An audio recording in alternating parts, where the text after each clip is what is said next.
190, 191. So this box is good.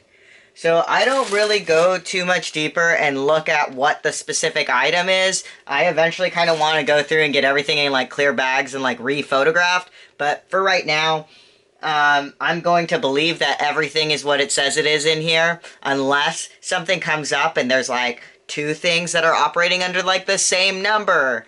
Then I'll probably open one up and like double check to make sure it's what it says it is. But generally, after doing this for a while, you don't really have to do it anymore. Or like look through every single item anymore. Or if you have a clear bag, it would be quick to look through and it's not like that big of a hassle to do.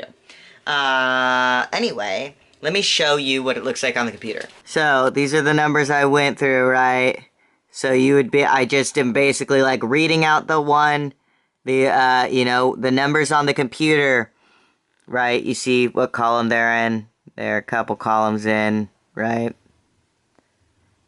I would read that number, and I was organizing it to, these numbers in these boxes, right? That's basically all I was doing. I feel like inventory is one of the first systems to break in the eBay reselling business or reselling business in general.